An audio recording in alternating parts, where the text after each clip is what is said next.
Olá, nesse vídeo vim comentar com vocês uma matéria que foi veiculada na emissora Record falando sobre o aumento de ações judiciais por erro médico. Na verdade, o tom da matéria foi o aumento de casos de erro médico, mas na verdade, ação judicial é diferente de erro médico. Uma coisa é a alegação, outra coisa é o erro.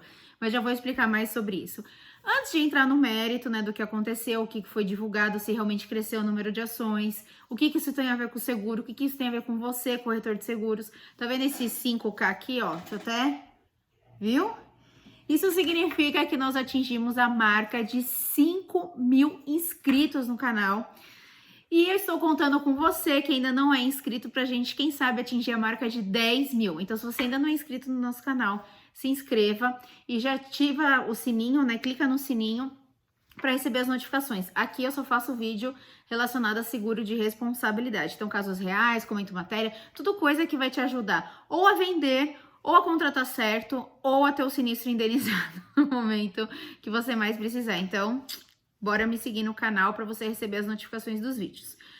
Bom, essa matéria, né, o título dela foi que no Brasil nós temos 100 processos, 100 médicos são processados por dia alegando erro médico. E a primeira coisa que eu quero chamar a atenção de vocês é que 100 processos não significa que 100 médicos erram. Inclusive, a maioria dessas ações, elas são improcedentes. O que isso quer dizer? Que o paciente ou a família do paciente perde a ação. Ou seja, o médico não errou. Na maioria dos casos, o médico não errou. Ué, mas por que ele foi processado?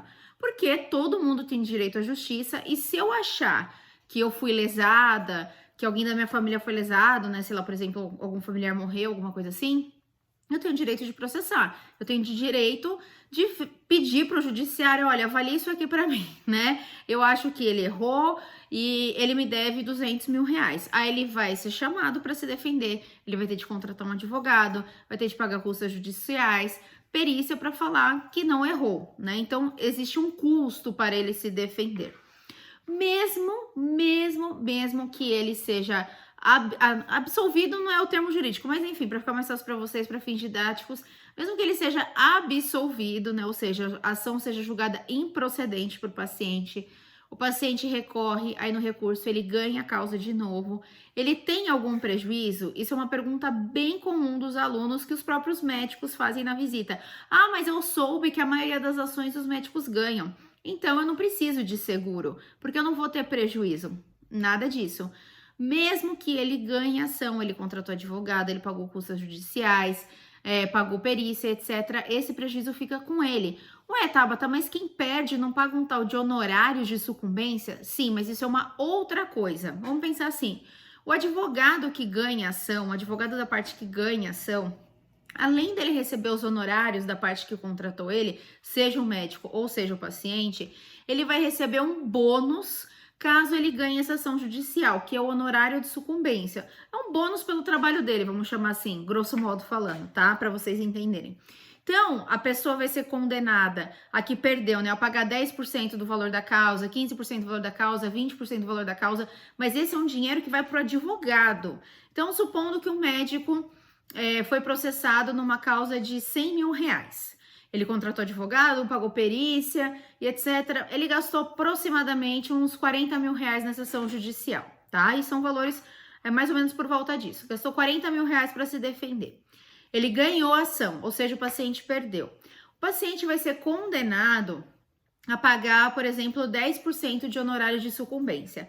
Além do que o advogado combinou com o médico, o advogado vai receber 10 mil reais do paciente. Esses 10 mil reais não é descontado do valor que o médico ia pagar para o advogado dele, não. É um bônus, é um up, é um plus, entendeu? Então não tem nada a ver com o valor que o médico tem de pagar pelo serviço que o advogado prestou para o médico, tá? Os honorários, então são coisas diferentes.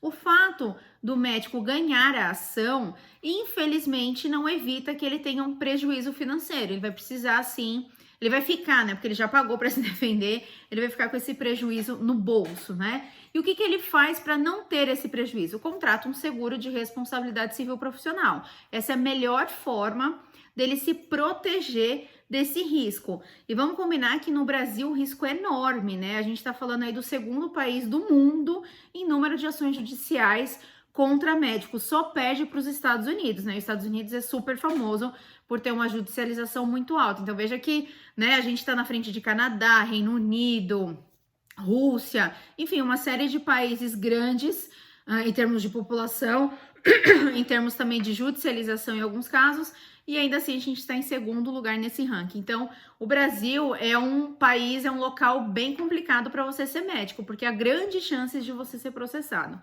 Uma coisa também que eu achei relevante da matéria é que eles comentaram o caso de um rapaz que fez rinoplastia e ele ficou com o nariz torto, e ele falou que foi erro médico, e aí ele postou nas redes sociais, ele alcançou 15 mil visualizações, e nisso já outras pessoas que também operaram com aquele médico apareceram, falando que tiveram erro médico também, e enfim, e aí na reportagem eles até falaram que está cada vez mais frequente o número de pacientes que se juntam para procurar um advogado para entrar com diversas ações. Então, assim, isso acaba até estimulando, fomentando o advogado mesmo a procurar mais pacientes. Então, assim, gente, olha o pesadelo na vida do médico, né?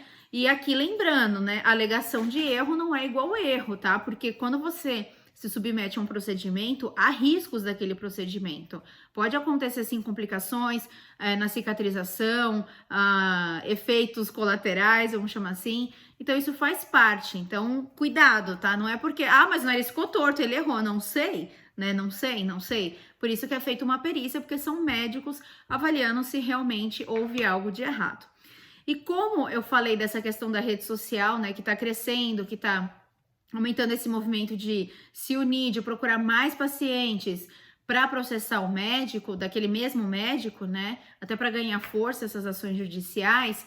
Esse é um fator muito importante para você mostrar para o médico que ele precisa contratar uma apólice de limite adequado. 100 mil reais não dá para nada, tá? 100 mil reais às vezes não paga nem o custo de defesa, dependendo do valor da ação. Então, principalmente cirurgião plástico, aliás, todos os médicos que têm risco de procedimento cirúrgico, eu recomendo que contrate R$1 milhão de cobertura, porque ele vai precisar. Se acontecer alguma coisa, a pólice tá aí para ser útil, né? E não para tipo, pagar um cafezinho, né?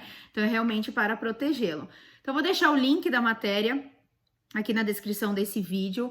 Essa matéria e esse vídeo que eu tô fazendo para você é muito bacana para ajudar a mostrar para o médico que, meu filho, você tem coragem de atender no Brasil sem um seguro? Olha, rapaz, você é muito corajoso, viu?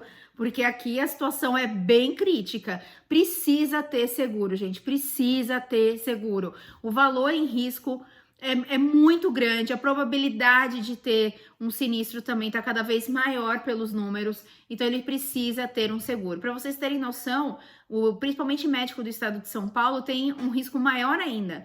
No Brasil, são 100 ações por dia. Dessas 100 ações, 40 são no estado de São Paulo. Então, segundo a matéria da Record, foi fontes do Tribunal de Justiça, a fonte é o Tribunal de Justiça desses números. Então, assim, gente, não dá para imaginar um médico trabalhando sem um seguro, né? Ele precisa de você, corretor de seguros, para ir lá falar pro paciente, pro médico dos riscos que ele tem e que ele precisa ter o seguro.